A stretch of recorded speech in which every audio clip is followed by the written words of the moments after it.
ನಮಸ್ಕಾರ, ಆದಾಬ್, ಜೈ ಭೀಮ್. ನಾನು ನಿಮ್ಮ ಭಾಗ್ಯನಾರಾಯಣ ಬೊಗ್ಗವರಪು. ನೀವು ನೋಡ್ತಾ ಇದ್ದೀರಿ ಸುದ್ದಿ ಸರ್ಕಲ್. ಕೋಲ್ಕತ್ತಾದ ಒಂದು ಸರ್ಕಾರಿ ಕಚೇರಿಯಲ್ಲಿ ಬೆಂಕಿ ಬಿತ್ತು. ಬೆಂಕಿ ಬಿದ್ದಿದ್ದರಲ್ಲೂ ಸಾಕಷ್ಟು ಅನುಮಾನಗಳಿದಾವೆ. ಯಾಕೆಂದ್ರೆ ಬೆಂಕಿ ಬಿದ್ದಿದ್ದು 2 ಮತ್ತು 3ನೇ ಫ್ಲೋರ್ನಲ್ಲಿ. ಆ ನಂತರ ಆ ಬೆಂಕಿ ಮೇಲಕ್ಕೆ ವ್ಯಾಪಿಸ್ಬೇಕು ಅಂದ್ರೆ 3, 4, 5, 6, 7, 8 ಹೋಗ್ಬೇಕಲ್ಲ. ಬಟ್ ಸೀದಾ 9ನೇ ಫ್ಲೋರ್ಗೆ ವ್ಯಾಪಿಸಿದೆ. ಮಧ್ಯದ ಫ್ಲೋರ್‌ಗಳಿಗೆ ಏನೂ ಆಗಿಲ್ಲ. ಆ ಸನ್ನಿವೇಶದಲ್ಲಿ ಅದು ದೊಡ್ಡ ಸುದ್ದಿ ಆಗಿರೋದು ಯಾಕೆ ಅಂದ್ರೆ 4,000 ಇವಿಎಂಗಳು ಸುಟ್ಟು ಹೋಗಿದಾವೆ. 4,000, ಒಂದಲ್ಲ ಎರಡಲ್ಲ. 4,000 ಇವಿಎಂಗಳು ಮೊನ್ನೆ ಮೊನ್ನೆ ಮುಗಿದಂತಹ ಪಶ್ಚಿಮ ಬಂಗಾಳದ ಚುನಾವಣೆಯಲ್ಲಿ ಸುಮಾರು 10 ಕ್ಷೇತ್ರಗಳಿಗೆ ಬಳಸಿದ ಇವಿಎಂಗಳು ಸುಟ್ಟು ಹೋಗಿದಾವೆ. ಅಂದ್ರೆ ಇದರಲ್ಲಿ ಏನಾದ್ರೂ ಷಡ್ಯಂತ್ರ ಇದೆಯಾ? ಯಾವುದಾದ್ರೂ ಸಾಕ್ಷಿ ನಾಶ ನಡೆದಿದೆಯಾ? ಈ ಅನುಮಾನಗಳನ್ನ ವಿರೋಧ ಪಕ್ಷಗಳು ವ್ಯಕ್ತಪಡಿಸ್ತಾ ಇದ್ದಾವೆ. ಆದರೆ ಬೆಂಕಿ ಬಿದ್ದಿದ್ದು ಹೇಗೆ? ಹೇಗೆ ಬಿತ್ತು ಬೆಂಕಿ ಅನ್ನುವ ಪ್ರಶ್ನೆಯನ್ನ ವಿರೋಧ ಪಕ್ಷಗಳ ಜೊತೆಯಲ್ಲಿ ಆಡಳಿತ ಪಕ್ಷವೂ ಸಹ ಎತ್ತುತ್ತಾ ಇದೆ. ಬಿಜೆಪಿಯ ಮಂತ್ರಿಯು ಸಹ ಪ್ರಶ್ನೆ ಕೇಳ್ತಾ ಇದ್ದಾರೆ. How did this happen? ಬೆಂಕಿ ಹೇಗೆ ಬಿತ್ತು ಅಂತ. ಸೊ ಏನಿದು ಘಟನೆ? ಯಾಕೆ ಅದನ್ನ ನಾವು ಚರ್ಚೆ ಮಾಡ್ತಿದ್ದೀವಿ? ವಿವರಿಸುವಂತಹ ಪ್ರಯತ್ನವನ್ನು ಮಾಡ್ತೇನೆ. ಸೊ ಕೋಲ್ಕತ್ತಾದಲ್ಲಿ ಅಲಿಪುರ್ ಅನ್ನುವಂತಹ ಒಂದು ಪ್ರದೇಶದಲ್ಲಿರುವ ಒಂದು ಸರ್ಕಾರಿ ಕಚೇರಿ, 9 ಅಂತಸ್ತಿನ ಸರ್ಕಾರಿ ಕಚೇರಿ. ಆ ಸರ್ಕಾರಿ ಕಚೇರಿಯಲ್ಲಿ 2 ಮತ್ತು 3ನೇ ಫ್ಲೋರ್ಗೆ ಮೊನ್ನೆ ಬೆಂಕಿ ಬಿತ್ತು. 2 ಮತ್ತು 3ನೇ ಫ್ಲೋರ್ಗೆ 2 ಮತ್ತು 3ನೇ ಫ್ಲೋರ್ಗೆ ದೊಡ್ಡ ಮಟ್ಟದಲ್ಲಿ ಬೆಂಕಿ ಬಿತ್ತು. ಅಲ್ಲಿ ಬೇರೆ ಕಚೇರಿಗಳಿತ್ತು, ಅಲ್ಲಿನ ಕಡತಗಳೆಲ್ಲ ಸುಟ್ಟು ಹೋಗ್ತಾ ಇತ್ತು. ಆ ಬೆಂಕಿ ಮೇಲಕ್ಕೆ ಹೋಗುವಂತಹದ್ದಕ್ಕೆ ಸಾಧ್ಯತೆಗಳಿತ್ತು. ಆದರೆ ಇದ್ದಕ್ಕಿದ್ದ ಹಾಗೆ 9ನೇ ಫ್ಲೋರ್ನಲ್ಲೂ ಬೆಂಕಿ ಕಾಣಿಸ್ಕೊಳತ್ತು. 2, 3 ಹೊತ್ತಿ ಉರಿತಾ ಇದೆ. ಅದು ಮೇಲಕ್ಕೆ ಹೋಗಬೇಕು ಅಂದ್ರೆ 4, 5, 6, 7, 8 ಹೀಗೆ ಹೋಗಿ 9ನೇ ಫ್ಲೋರ್ಗೆ ಹೋಗ್ಬೇಕಲ್ವಾ? ಇಲ್ಲ. ಮಧ್ಯದ ಫ್ಲೋರ್ಗಳಿಗೆ ಏನೂ ಆಗಿಲ್ಲ. ಸೀದಾ 9ನೇ ಫ್ಲೋರಲ್ಲಿ ಬೆಂಕಿ ಕಾಣಿಸ್ಕೊಳ್ಳುತ್ತೆ. 9ನೇ ಫ್ಲೋರು ಸಹ ಹೊತ್ತಿ ಉರಿಯೋದಕ್ಕೆ ಶುರು ಮಾಡುತ್ತೆ. ಆಗ ಫೈರ್ ಇಂಜಿನ್‌ಗಳು ಬಂದು ಆ ಬೆಂಕಿಯನ್ನ ಹಾರಿಸುವಂತ ಪ್ರಯತ್ನ ಮಾಡಿದ್ರೆ ಕನಿಷ್ಠ 24 ಅವರ್ಸ್ ಹಿಡಿಯುತ್ತೆ ಅವರಿಗೆ ಅದನ್ನ ಕಂಟ್ರೋಲ್‌ಗೆ ತರೋದಕ್ಕೆ. ಬೆಂಕಿಯನ್ನ ಹತೋಟಿಗೆ ತರೋದಕ್ಕೆ 24 ಗಂಟೆ ಹಿಡೀತು. ಹಾಗಾದ್ರೆ 9ನೇ ಫ್ಲೋರಲ್ಲಿ ಏನಿತ್ತು? 2, 3ರಲ್ಲಿ 2, 3ರಲ್ಲಿ ನಾನು ಹೇಳ್ದಂಗೆ ಬೇರೆ ಸರ್ಕಾರಿ ಕಚೇರಿಗಳು, ಕಡತಗಳಿತ್ತು. 9ನೇ ಫ್ಲೋರ್‌ನಲ್ಲಿ ಇವಿಎಂ ಮಿಷನ್‌ಗಳಿತ್ತು. ಒಂದಲ್ಲ ಎರಡಲ್ಲ 4,000 ಇವಿಎಂ ಮಿಷನ್‌ಗಳನ್ನ ಅಲ್ಲಿ ಇಡಲಾಗಿತ್ತು. ಯಾವ ಇವಿಎಂ ಮಿಷನ್‌ಗಳು? ಬಳಸ್ತಾ ಇದ್ದಂತಹ ಇವಿಎಂಗಳ ಅಥವಾ ಬಳಕೆ ಆಗದೇ ಇದ್ದಂತಹ ಇವಿಎಂಗಳ ಅಂದ್ರೆ ಇಲ್ಲ. ಮೊನ್ನೆ ಮೊನ್ನೆ ತಾನೇ ಪಶ್ಚಿಮ ಬಂಗಾಳದಲ್ಲಿ ವಿಧಾನಸಭಾ ಚುನಾವಣೆಗಳು ನಡೀತಲ್ಲ. ಬಿಜೆಪಿ ಭರ್ಜರಿ ಜಯ ಸಾಧಿಸ್ತಲ್ಲ. ಎಸ್ಐಆರ್, ಈ ಎಲೆಕ್ಷನ್ ಕಮಿಷನ್, ಬೇರೆ ಏನೇನೋ ಬಳಸಿ ಬಿಜೆಪಿ ಭರ್ಜರಿ ಜಯ ಗಳಿಸ್ತಲ್ಲ. ಆ ಚುನಾವಣೆಯಲ್ಲಿ ಬಳಸಿದಂತಹ ಇವಿಎಂಗಳು 4,000 ಇವಿಎಂಗಳು. 10 ಕ್ಷೇತ್ರಗಳ ಇವಿಎಂಗಳು. 10 ವಿಧಾನಸಭಾ ಕ್ಷೇತ್ರಗಳಿಗೆ ಸಂಬಂಧಪಟ್ಟಂತಹ ಇವಿಎಂಗಳು ಒಟ್ಟಿಗೆ ಒಂದೇ ಜಾಗದಲ್ಲಿದ್ವು. ಎಲ್ಲವೂ ಸಹ ಸುಟ್ಟು ಭಸ್ಮ ಆಯಿತು. ಯಾವಾಗ ಅದು ಸುಟ್ಟು ಭಸ್ಮ ಆಯಿತು, ಎರಡೂ ಕಡೆಯಿಂದ ಪ್ರತಿಕ್ರಿಯೆಗಳು ಬರೋದಕ್ಕೆ ಶುರುವಾಯಿತು. ಒಂದು ಆಡಳಿತ ಪಕ್ಷ, ಇನ್ನೊಂದು ವಿರೋಧ ಪಕ್ಷ. ವಿರೋಧ ಪಕ್ಷ ಮಮತಾ ಬ್ಯಾನರ್ಜಿ ಮತ್ತು ಅವರ ಟೀಮ್ ಏನಿದೆ, ಅದು ದೊಡ್ಡ ಪ್ರಶ್ನೆಗಳನ್ನ ಕೇಳ್ತಾ ಇದೆ. ಹೇಗೆ ಬಿತ್ತು ಬೆಂಕಿ?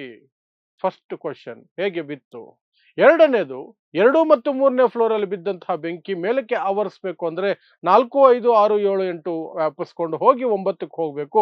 ಆದರೆ ಸೀದಾ 9ನೇ ಫ್ಲೋರಲ್ಲಿ ಬೆಂಕಿ ಬಿದ್ದಿದೆಯಲ್ಲ ಹೇಗೆ? ಅಂದ್ರೆ ಒಟ್ಟಿಗೆ ಇಲ್ಲಿ ಮತ್ತೆ ಮೇಲೆ ಮಧ್ಯದಲ್ಲಿ ಮಾತ್ರ ಗ್ಯಾಪ್ ಹೇಗಾಯ್ತು? ಏನಾಗಿದೆ? ತನಿಖೆ ಆಗಬೇಕು. ಇದರ ಹಿಂದಿನ ರಹಸ್ಯ ಬಯಲಾಗಬೇಕು.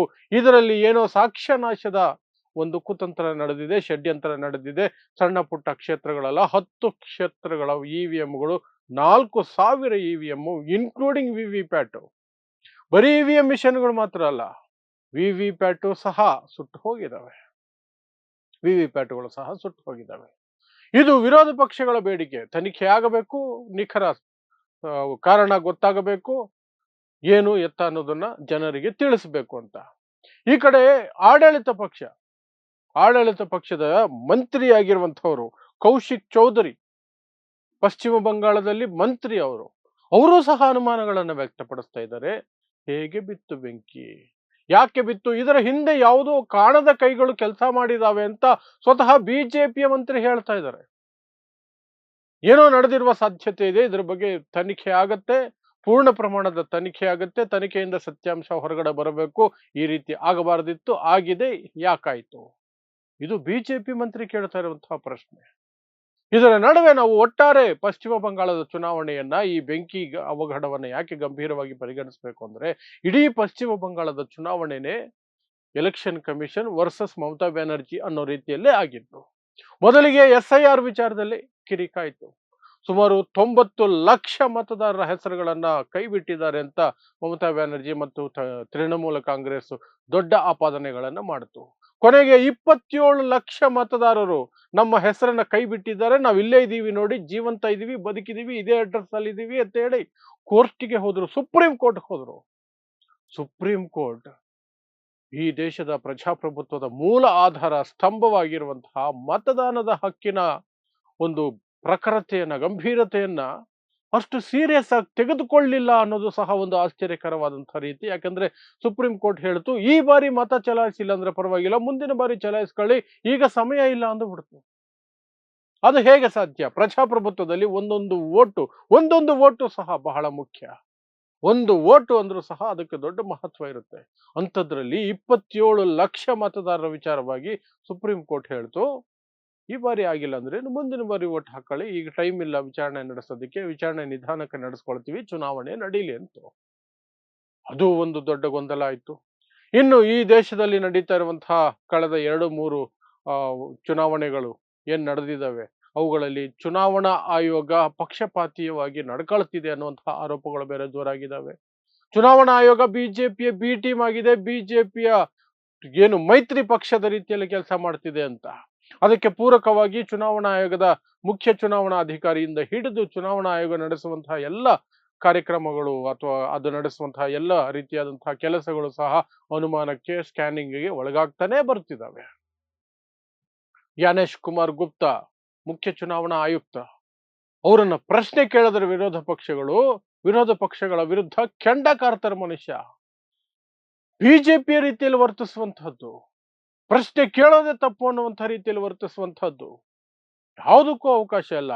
ಹೋಗಿ ಭೇಟಿ ಮಾಡ್ತೀನಿ ಅಂದ್ರೆ ಅವಕಾಶ ಇಲ್ಲ. ಆ ಎಲ್ಲ ಗೊಂದಲಗಳು ಈ ಪಶ್ಚಿಮ ಬಂಗಾಳ ಚುನಾವಣೆ ಸಂದರ್ಭದಲ್ಲಿ EVM ಕುರಿತಾಗಿ ಆಗಿರಬಹುದು ಅಥವಾ ಎಲೆಕ್ಷನ್ ಕಮಿಷನ್ ಕುರಿತಾಗಿ ಆಗಿರಬಹುದು. ಇಷ್ಟು ಇರಬೇಕಾದ್ರೆ ಇದರ ನಡುವೆ ಚುನಾವಣೆಗಳು ಮುಗಿದ 1 ತಿಂಗಳ ಅವಧಿಯ ಒಳಗೇನೆ ಅಥವಾ ಫಲಿತಾಂಶಗಳು ಬಂದ 1 ತಿಂಗಳ ಒಳಗೇನೆ ಈ ರೀತಿ ಬೆಂಕಿ ಅವಘಡ ಆಗುತ್ತೆ. ಅದರಲ್ಲಿ 4,000 EVMಗಳು ಸುಟ್ಟು ಹೋಗ್ತವೆ ಅಂತಂದ್ರೆ ಅನುಮಾನಗಳು ಮೂಡೋದು ಸಹಜ. ಅದರಲ್ಲೂ ಪ್ರತಿಪಕ್ಷಗಳಿಗೆ ದೊಡ್ಡ ಅನುಮಾನಗಳು ಮೂಡೋದು ಸಹಜನೇ. ಯಾಕೆಂದ್ರೆ ಇಷ್ಟೆಲ್ಲ ಆಗಿದೆ ಈ ಚುನಾವಣೆ ಸಂದರ್ಭದಲ್ಲಿ ಮತ್ತು ಪ್ರತಿಪಕ್ಷಗಳು ಹೀನಾಯವಾಗಿ ಸೋತಿದ್ದಾವೆ. ಯಾರು ಊಹೆ ಮಾಡದ ರೀತಿಯಲ್ಲಿ ಸೋತಿದ್ದಾರೆ. ಹಾಗಾಗಿಯೇ ಈಗ ಈ ಈ ಒಂದು ಅವಘಡ ಏನಾಗಿದೆ ಅಥವಾ ಈ ಒಂದು ಘಟನೆ ಏನಾಗಿದೆ, ಇದರ ಸಮಗ್ರ ತನಿಖೆ ಆಗಬೇಕು ಅನ್ನುವಂತಹ ಒತ್ತಡಗಳು ಬರ್ತಾ ಇರುವಂತಹದ್ದು. ಮುಂದಿನ ದಿನಗಳಲ್ಲಿ ನಿಜವಾಗ್ಲೂ ಇವರು ತನಿಖೆ ಮಾಡ್ತಾರಾ, ಸತ್ಯಾಂಶ ಹೊರಗಡೆ ಬರುತ್ತಾ ಗೊತ್ತಿಲ್ಲ. ಈ ಎಲೆಕ್ಷನ್ ಕಮಿಷನ್, ಈಗಿರುವಂತ ತನಿಖಾ ಸಂಸ್ಥೆಗಳು ಇವ್ಯಾವೂ ಸಹ ನಂಬಿಕೆಗೆ ಅರ್ಹ ಅಲ್ಲ ಅಂತ ತಮಗೆ ತಾವೇ ಪ್ರದರ್ಶನ ಮಾಡ್ಕೊಳ್ತಾ ಹೋಗ್ತಿರೋದ್ರಿಂದ ಈ ತನಿಖೆ ಆದರೂ ಸಹ ಸತ್ಯಾಂಶ ಹೊರಗಡೆ ಬರುತ್ತಾ ಅನ್ನುವಂತಹ ಒಂದು ಭರವಸೆ ಸಾಕಷ್ಟು ಜನರಲ್ಲಿ ಇಲ್ಲ, ಪ್ರತಿಪಕ್ಷಗಳಲ್ಲೂ ಇಲ್ಲ. ಬಟ್ ತನಿಖೆಗೆ ಒತ್ತಾಯ ಮಾಡಲೇಬೇಕು, ಮಾಡಿದ್ದಾರೆ. ಒಟ್ಟಿನಲ್ಲಿ ಕೋಲ್ಕತ್ತಾದ ಈ ಸರ್ಕಾರಿ ಕಚೇರಿಯಲ್ಲಿ 4,000 EVM ಮಿಷನ್ಗಳು ಇನ್ಕ್ಲೂಡಿಂಗ್ ವಿವಿಪ್ಯಾಟ್ ಸುಟ್ಟು ಕರಕಲಾಗಿದ್ದಾವೆ. ಅದರ ಬಗ್ಗೆ ತನಿಖೆ ಆಗಬೇಕಾಗಿದೆ ಅಷ್ಟೇ. ಸೊ ಇಂತಹದ್ದೇ ವಿಶೇಷ ಸುದ್ದಿಗಳಿಗಾಗಿ ನೋಡ್ತಾ ಇರಿ ಸುದ್ದಿ ಸರ್ಕಲ್. ನಾನು ನಿಮ್ಮ ಭಾಗ್ಯನಾರಾಯಣ ಬೊಗವರಪು.